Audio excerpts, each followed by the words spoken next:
thank one more time the Saudi Heart Association and especially the president and also the president of the Heart Failure Association, Dr.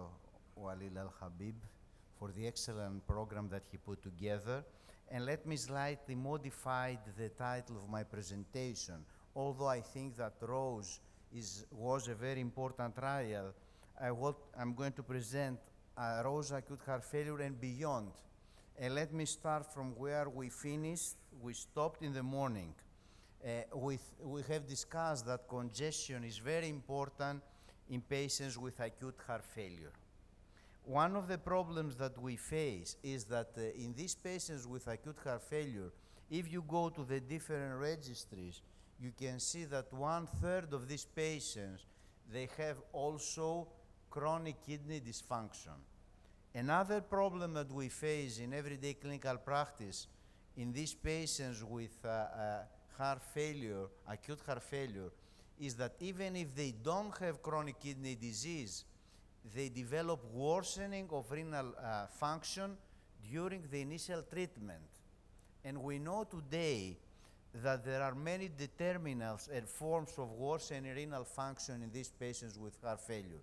But what is the most important determinant of prognosis is not the deterioration, the worsening renal function, but is the fact that if the patients, they have also congestion on the top of this renal function deterioration or not. And what we do in these patients, when they have congestion and chronic kidney disease, we consider higher dose of diuretics, trying to decongest these patients. And if they do not respond, what are the next steps? Actually, this is not evidence-based. This is experts' approach. We do all these things that you see in this list. From all these things that we do in everyday clinical practice, only those two in blue have been validated in clinical trials.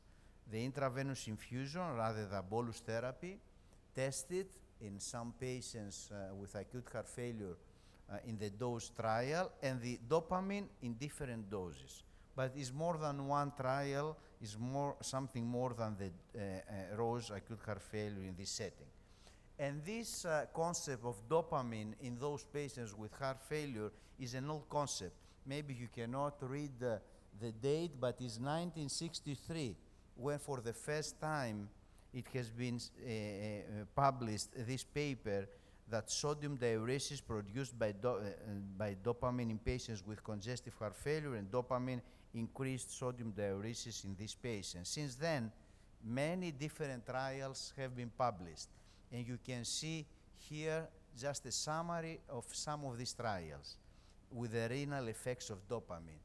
And this was the reason that many trials have been designed recently, bigger trials, larger trials, and the first of them was a collaboration between Greece and US, Cleveland Clinic and Emory, and this that has been published, a small test of concept trial where low-dose dopamine have been tested, compare low-dose dopamine and low-dose furosemide has been compared with high-dose furosemide. And the results were promising. After this, the problem was that some clinicians raised the concept that maybe this trial had good results because this is not the dopamine infusion per se, but was that the lower dose of furosemide, which was renoprotective, and this led to the DAD heart failure 2 trial, where a high-dose furosemide has been compared with low-dose furosemide and low-dose dopamine and low-dose furosemide, and actually the trial has been stopped prematurely because of a higher heart rate in those with dopamine, and also the results were not, let's say, negative in all primary and secondary endpoints. At the same time, the design of the ROSE acute heart failure trial started. And what was the background? The background that we discussed in the previous slides. All these patients with acute heart failure and renal dysfunction are at risk for inadequate decongestion and worsened renal function, and these are factors associated with adverse clinical outcome. What can we do? We can try two different hypotheses, and this was the novel study design. They compared with placebo the addition of low-dose dopamine. What I forgot to tell you is that in the DAD trial, what we did, we used 5 micros per kilogram per minute based on previous hemodynamic and renal data. But one of the explanations of these negative results was that maybe it was too high the dose of dopamine. So in ROSE, they tested the 2 micros per kilogram per minute low dose as an addition to diuretic therapy, and the hypothesis was that will enhance decongestion and will preserve renal function. And the second hypothesis that has been tested is compared to placebo, the addition of low-dose nesuritide to diuretic therapy will enhance also decongestion and will preserve renal function. And this was the study design: 360 patients with acute heart failure and renal dysfunction. The GFR was from 15 to 60, and you can see it was 1-to-1 randomization to nesuritide and dopamine compared to placebo.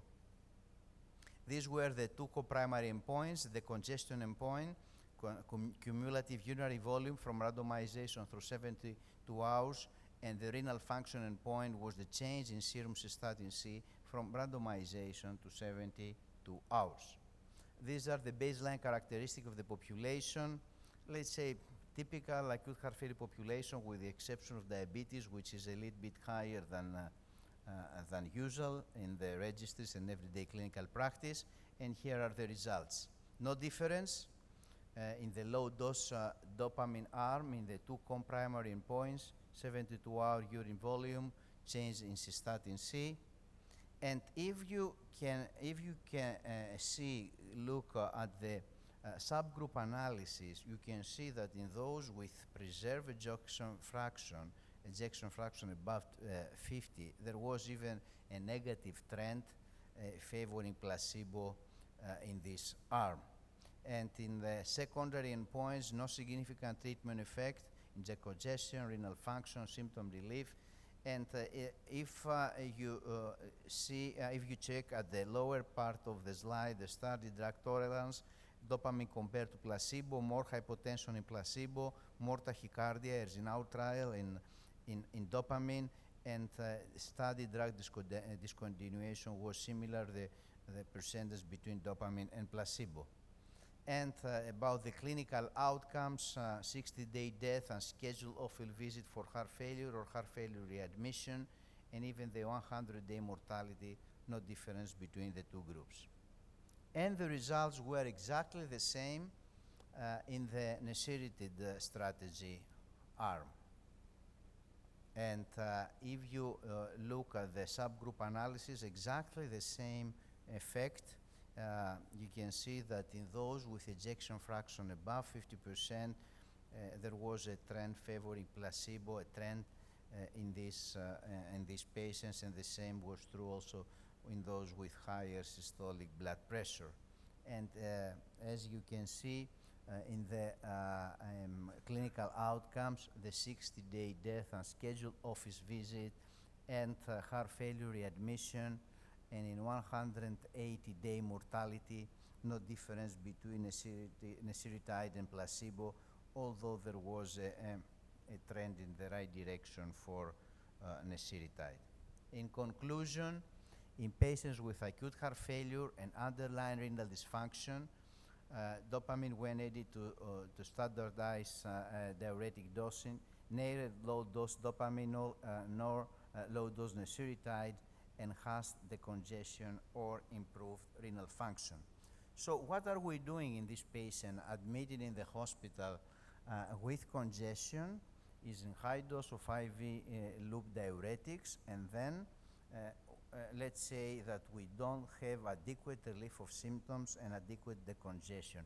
I am afraid that we don't have any evidence-based therapy to discuss, and this is one of the treatment algorithms that have been proposed to consider thiazide, diuretics, to think on vasopressin antagonist, natriuretic dose of MRAs, maybe vasodilator, maybe ultrafiltration, maybe inotropes. And so, dear colleagues, I think that with the existing evidence base, we still we should base our treatment algorithms in our clinical judgment. Thank you very much for your attention. Maybe we can get one question from the audience. Is there any?